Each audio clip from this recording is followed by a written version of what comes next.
Hello everyone, welcome back to Scylla's Podcats, or welcome to Scylla's Podcats, and welcome to laid back video number, I think 2, or maybe 3 that I'm filming this December, where I get to talk about books, because I haven't done that in a whole while, and I'm trying to get back into things, and also just have a few videos towards the end of the year where we can chat about books and have a good time. So these concern books that I've read in December, actually. They're not all of the books that I've read in December because I am insane like that, TM. But in December I got to partake in the Reindeer Readathon, which was a lot of fun. Apparently this event has been going on for years at this point. I think this might have been round 4 or something along those lines, which is really exciting.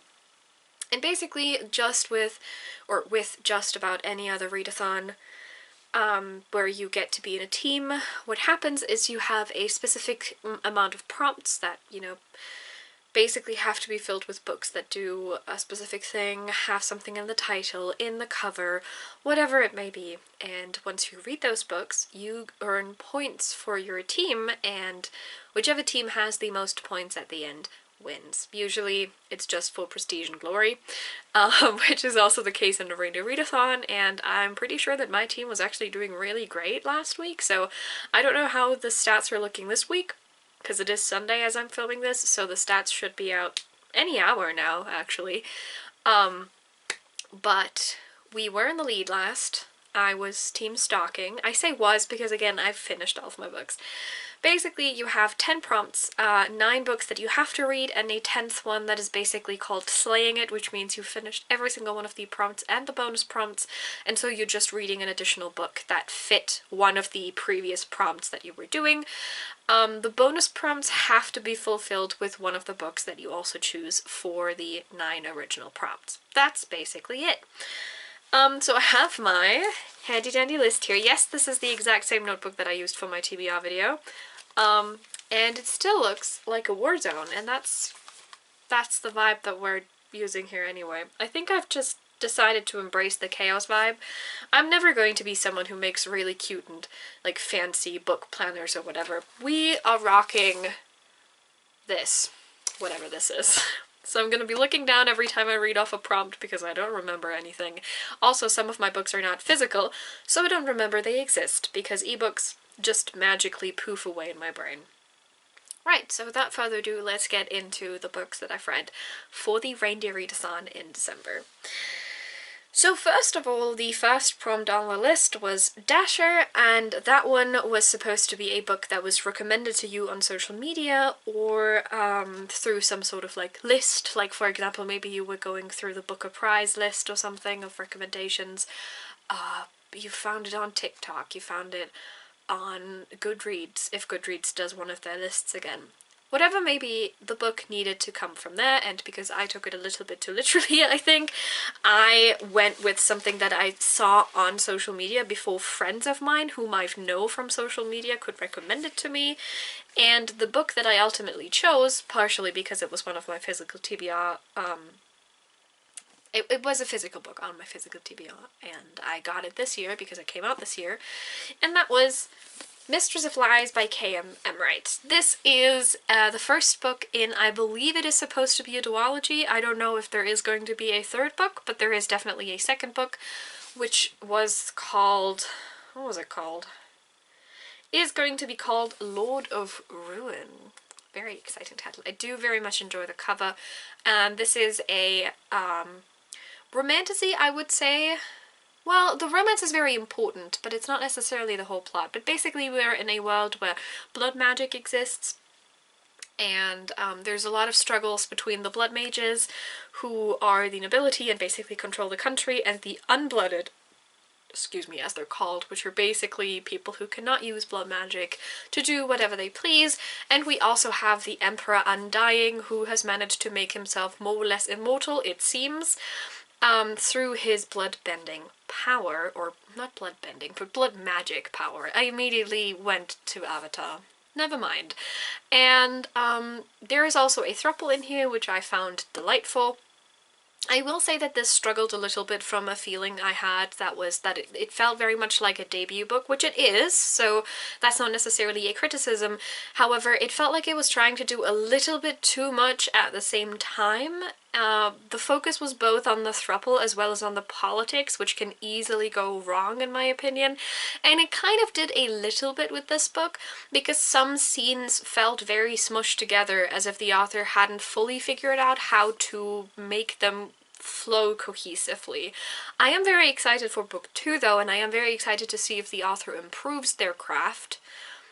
His craft, I apologize. I believe that K.M. Emmerich only uses he, him pronouns. I'm very excited to see if the author improves his craft in the second book, because as I said, this does feel very much like common mistakes and situations that debut authors fall into. So, very excited for Lord of Ruin, because I did in fact enjoy my time with Mistress of Lies. Now the second prompt is Dancer. For this one we were supposed to find a book. Actually, hold on. Need to no, okay, we're good. I just needed to remember if Mistress of Lies was applicable to a bonus prompt. It's not. Okay. But the next one is. So the next one is Dancer, as I said, and this one was supposed to be a book genre that correlates with your favorite music genre. There were some suggestions, and it basically said that if your favorite genre is metal or rock, you should pick a horror or thriller book. This is in fact my favorite music genre, and so I went with a horror book, and I specifically went with Desperation by Stephen King. Since this is also over 700 pages, because Stephen King never knows when to shut up, this also counted for the bonus prompt, over 500 pages long. Wonderful. So first and foremost, one of the reasons I wanted to read Desperation this year is because I don't have that many Stephen King books. I have read more than I possess, and Desperation was one of the few, if not the only one, now that I'm looking at my shelves, yeah, the only one Stephen King book I had left that I had not read yet. No, actually, I think I have a German translation of one left. Almost the only. And I wanted to read it and find out if I wanted to keep it or not, because I've become very selective with the books of Stephen King I want to have on my shelf. He's not necessarily an author that I think we should wholeheartedly support, and especially a lot of his older books have slightly problematic elements to them, and that is me putting it nicely. But I will say that especially his older horror books are very good when it comes to tension, and Desperation definitely did not disappoint in that regard as well. Basically, Desperation is the name of a small mining town, or former mining town, and our protagonists, who happen to be a slightly greater number of people, basically all have the same thing happen to them, which is when they are on the highway they get stopped by a policeman who then for some reason or other tows them into the town of Desperation and then imprisons them, and things start going wrong horribly basically from the start, because this is a Stephen King book and you have approximately 10 pages to still believe that things are going to end well, and they never do. It was really harrowing at times because Stephen King is honestly very good at building a horror atmosphere, especially in his older works, and I do believe that Desperation is from 1996 or something along those lines. Let me figure that out real quick. Yes, this is from 1996. I prefer his older works more than his recent works. I really prefer his older stuff. I don't think I'm going to keep it ultimately, because now that I've read it, I know what it's about, and it is very big, even though I do have the small paperback version, but it is very thick. So I think I'm going to be giving this one away. I already got it used, which is why it looks like this. So it's not staying on the shelf, but I did have a good time with it, because ultimately Stephen King is also very good at making his books incredibly readable, so those 700 something pages did not feel like 700 something pages. Next one was called Prancer. In case you haven't caught on yet, yes, they're all named after the reindeers in Rudolph the Red-Nosed Reindeer. Anyway, next one is called Prancer, and this one needed to mention a specific date in the blurb, and I went with a pick that I got, I think, from my father for Christmas last year. It's a German book, or it is in German. It's by an Austrian author and owner of a bookshop, and in German it's called Weihnachten in der wundervollen Buchhandlung, which basically translates to Christmas in the wonderful bookshop.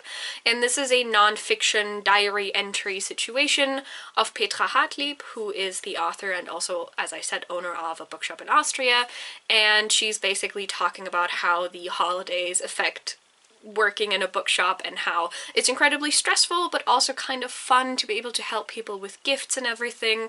And she narrates like a few things that happened in the shop, like how they lost power at some point and got really stressed, but then they thought about putting up candles, and so people were like, oh my god, it's such a nice Christmas atmosphere, and wonderful and fun stuff like that. It was a nice enough read. It was not very long. I think it was like 150 pages, give or take. Yeah, pretty much. So it was about 150 pages of just fun, short little entries about someone, you know, working in a bookshop and how much they did or did not struggle on their journey in said bookshop. I also managed to put this one as a bonus prompt because one of the bonus prompts was books I wouldn't usually read, and while I do enjoy this type of book when I pick it up, I don't necessarily tend to go for it because I am, first of all, not the biggest nonfiction person, and second of all, when I do nonfiction, I don't tend to go for something that's like more like a memoir / diary than anything else. So this one counted perfectly and I was very happy with it, and I did in fact start my month with it because I thought, what better way to get accustomed to the month of Christmas than reading about Christmas in a bookshop, you know? Self-explanatory, in my opinion. The next one was Vixen, and Vixen was, you needed to read a book that you got for free as a present, as an ARC, as a library book, whatever may have you, and since I am a great potato of Libby, I immediately found something there, and since one of the bonus prompts was to listen to an audiobook, I decided to just go for an audiobook on Libby, and so I chose one that was immediately available to me and also not super long, and that was A Dream of a Woman by Casey Platt, if I remember correctly. I don't have the book with me right now, which is why I'm not entirely sure about the author name. I will put this somewhere if I was wrong. But basically, A Dream of a Woman was a bunch of short stories, some of them connected, like one of them was basically a longer story sectioned into smaller parts throughout the book, interspersed with short stories that had nothing to do with that. Most, if not all of them, I think all of them actually, written from the perspective of trans women. Again, one longer story, which was basically us following a trans woman from the time where she still identified as a man, or identified as a man but like it's nice to wear dresses kind of situation, all the way to growing into her sexuality and specifically gender identity, and how she struggled with certain things and how some things made her very uncomfortable but also some things did not. And it was very touching at times and very sad at times, but it was also so incredibly beautifully written. It was also narrated by the author, which was really cool. So in case you want to check this out, I do actually recommend you go for the audiobook, unless you cannot do audiobooks, either for disability reasons or just because you absolutely cannot pay attention to them whatsoever. But if you want to experience this book in an incredibly beautiful way, I definitely recommend checking out the audiobook because the author herself is narrating it, and I really loved listening to her, both because her voice was very, very soothing for some reason. You know, sometimes you listen to audiobooks and you go, oh my god, this is the nicest voice I've ever heard in my entire life. There you go. A Dream of a Woman. It's a wonderful book, and I highly recommend it.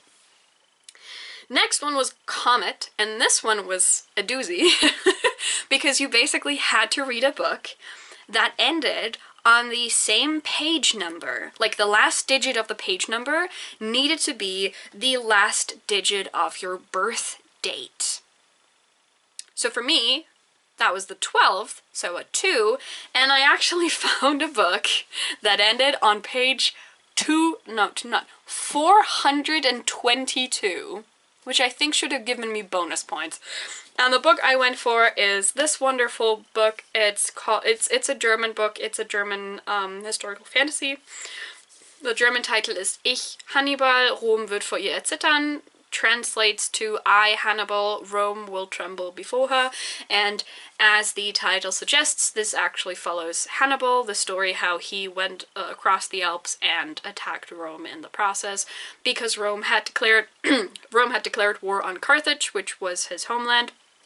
And he kind of wanted to return the favor, and specifically wanted to force the Romans into a defensive war, which Rome was not used to anymore after they'd expanded so far into other countries and regions that no one was usually coming close to the homeland of Rome without being overrun by legions, right?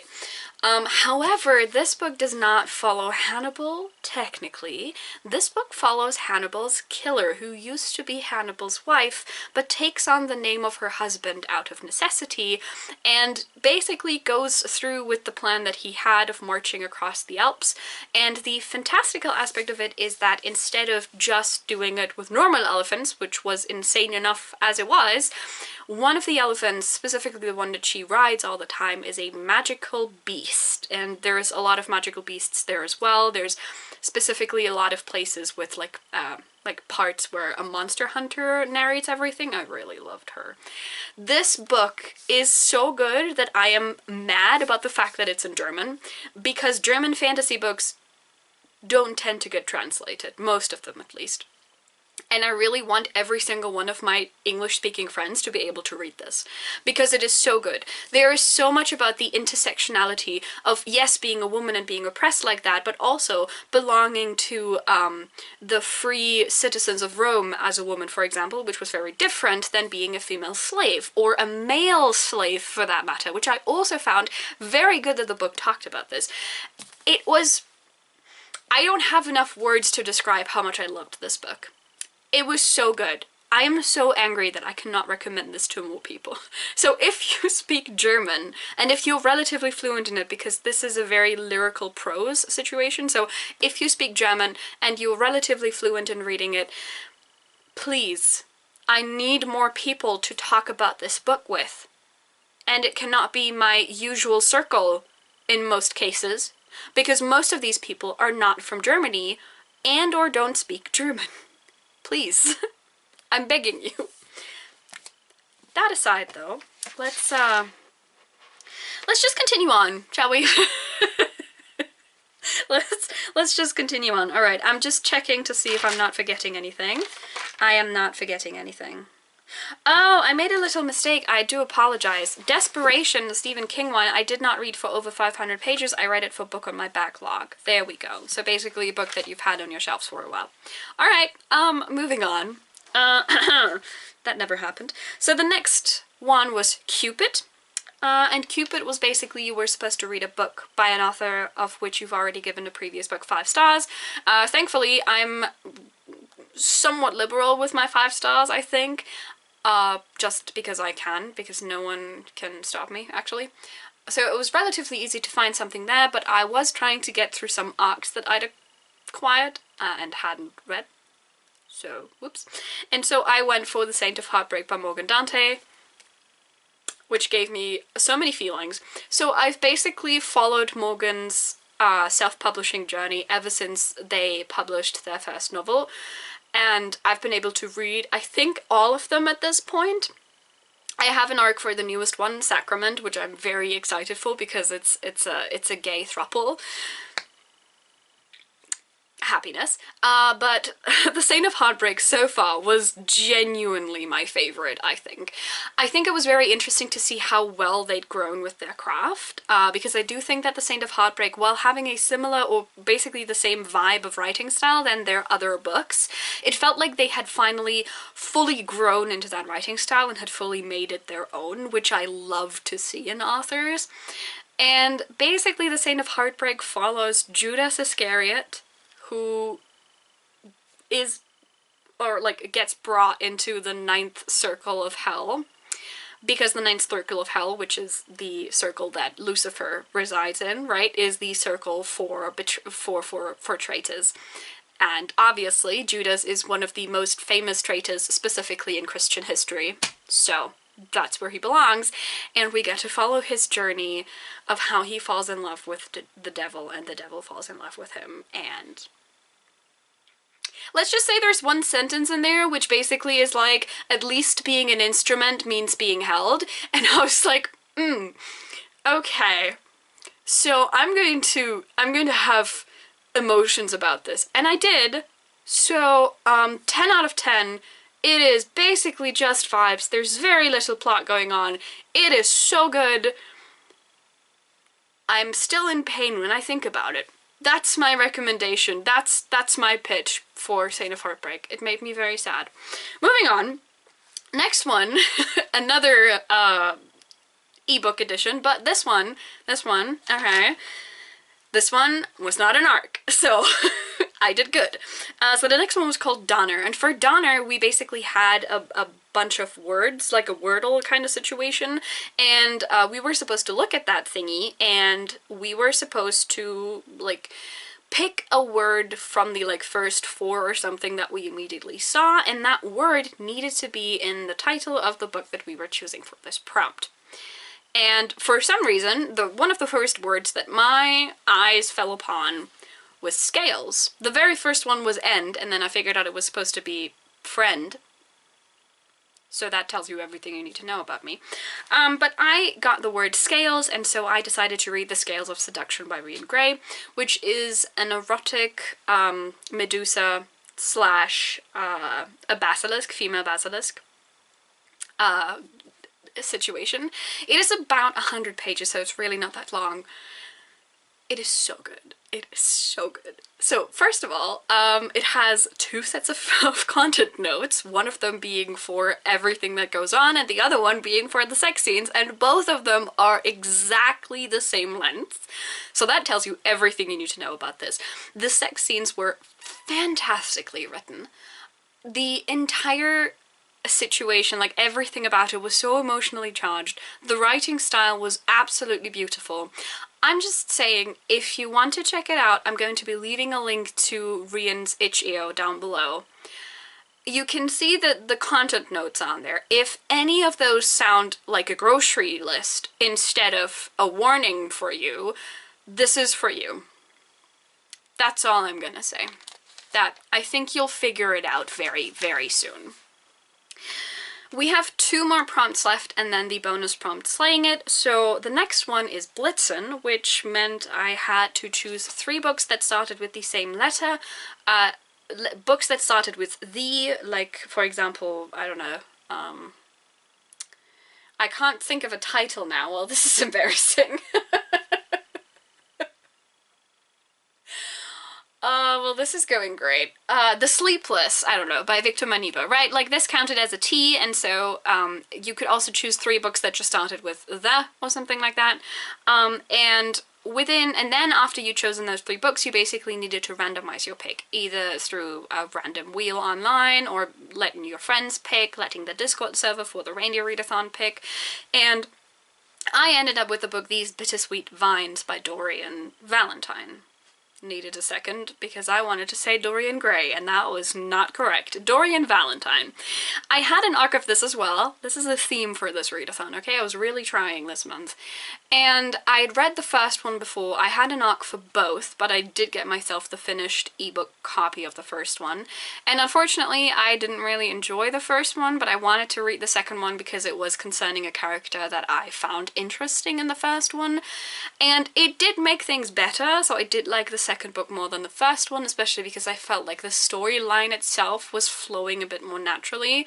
But I wasn't necessarily a huge fan how things were presented on page, and I have to say that this was probably the lesson that I maybe needed to be taught about how if a book has romance as its main selling point, and its main selling point is the characters themselves and not necessarily the plot, you will have a lot of a harder time liking it if you don't necessarily care for the characters or their relationship, or both, which makes it worse. But if you do like the characters but you don't like how the relationship is represented or presented to you, or how the relationship plays out in everything that's happening, it's really hard getting into a book that is so purposefully about the romance. So if you're looking for a romantasy that has vampires, and in the second book we have mostly fae, and it's set in this world that is kind of like ours, but there used to be magic, but then something happened and there wasn't magic anymore. The second book has a protagonist who hasn't really done a whole lot of great things in his entire life, but at the end of book 1, he gets hit with an amnesia spell, or basically he forgets everything that's happened, and so he's very much clueless as to what's going on, and I do like him. He's a little bit pathetic around the edges. I love my men a little bit pathetic, okay? So if any of that sounds interesting to you, I suggest you check those books out. They're also self-published. I'm also going to be leaving links down below. I'm leaving links for everything self-published down below, just so you know. Everything else you can find on just about any other book selling site. So, there you have it. So the last prompt was Rudolph, which meant I had to read a debut book, which was surprisingly easy because apparently I've had a lot of debuts on my shelves and I didn't even know it. But I, again, went with an e-arc that I had, which is also of a book that has since then definitely come out. I will be leaving everything in the description down below so you can check it out and support the author. Thank you very much. And the book that I went for is Under the Dragon Moon by Moss Hanlon. This is the first book in the series as well. However, I will say, and this was very positive for me, that the first book is very much self-contained. There is like an afterword, like an epilogue basically, that hints towards the definitive, that's how you say that word, definitive possibility of a second book, but the events in the first book are self-contained and are more or less wrapped up at the end of the book. The book itself is, again, a romantasy, but I was a lot more invested in the characters and their relationship. I really enjoyed it. We have on one side Mael Nguyen, who is a magician, and also, I believe, Fae? I don't think that's the right word to use in that context, but he's not human, let's just say that. He is also a warlock, and he specializes in helping people find things.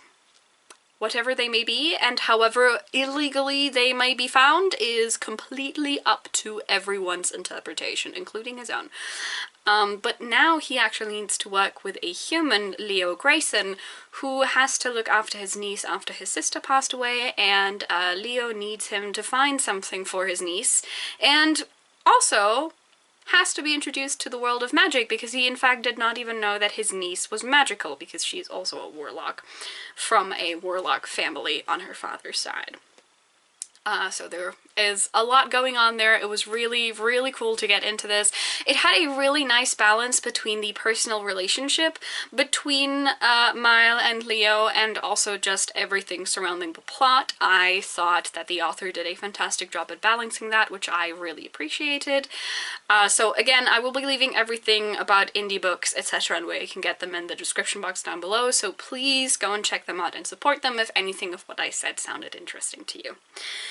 As I said, I did in fact use Dragon Moon and these Bittersweet Vines as some of the bonus prompts for over 500 pages for these Bittersweet Vines, and just as a regular ebook for Dragon Moon, respectively. And now, after a lot of rambling, we've actually gotten to the last book on this list, which was the Slaying It prompt.